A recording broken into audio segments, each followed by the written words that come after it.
أعوذ بالله من الشيطان الرجيم. بسم الله الرحمن الرحيم.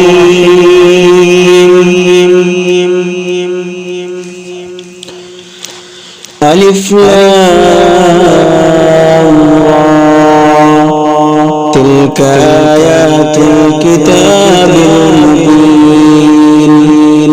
إنا أنزلناه قرآنا عربيا لعلكم تعقلون.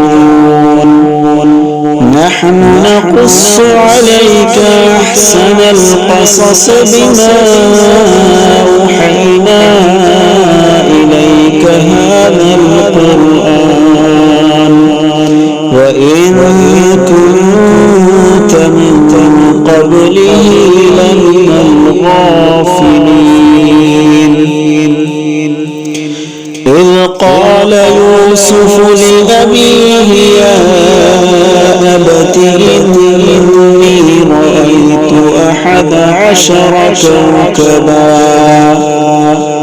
إني رأيت 11 كوكبا والشمس والقمر رأيتهم لي ساجدين. قال يا بني لا تقصص رؤياك على إخوتك فيكيدوا لك كيدا إن الشيطان للإنسان عدو مبين. وكذلك يجتبيك ربك ويعلمك من تأويل الأحاديث ويتم نعمته عليك وعلى آل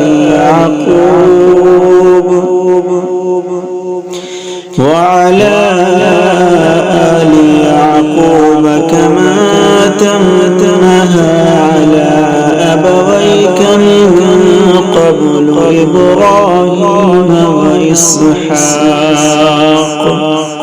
إن ربك عليم حكيم. لقد كان في يوسف وإخوته آيات للسائلين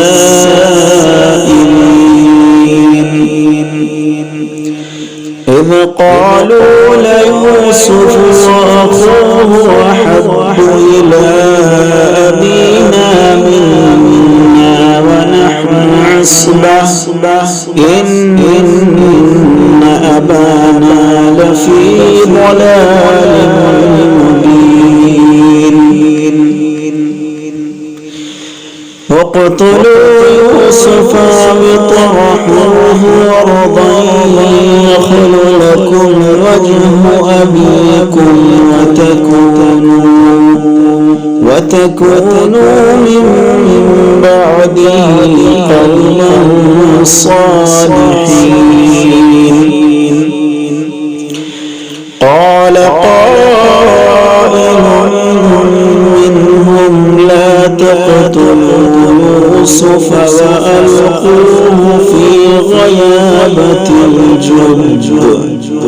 وألقوه في غيابة الجب يلتقطه بعض السيارة إن كنتم فاعلين.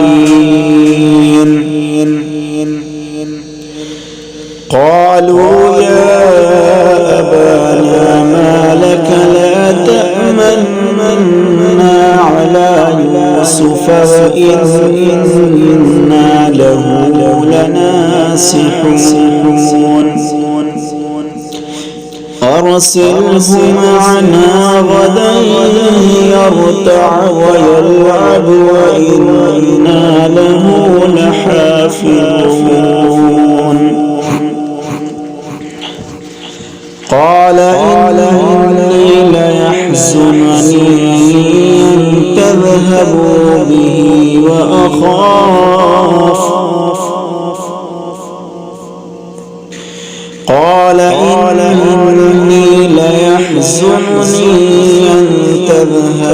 به وأخاف أن يأكله الذئب وأنتم عنه غافلون قالوا لئن أكله الذئب ونحن عصبة إنا إذا لخاسرون فلما ذهبوا به وأجمعوا أن يجعلوه في غيابة الجب وأوحينا إليه لتنبئنهم بأمرهم هذا وهم لا يشعرون وجاءوا أباهم عشاء يبكون قالوا يا أبانا إنا ذهبنا نستبق وتركنا يوسف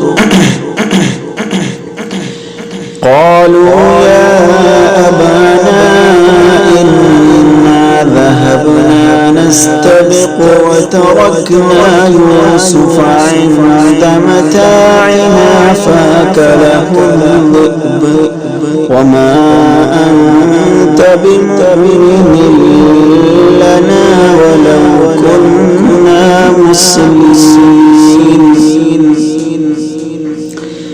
وما أنت بمؤمن لنا ولو كنا صادقين وجاءوا على قميصه بدم كذب قال بل سولت لكم أنفسكم أمرا فصبر جميل والله المستعان على ما تصفون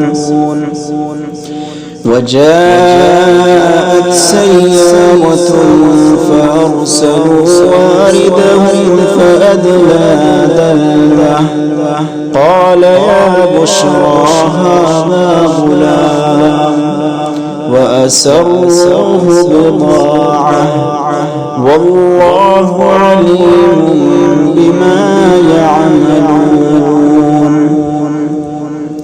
وشروه بثمن بخس دراهم معدودة وكانوا فيه من الزاهدين صدق الله العظيم.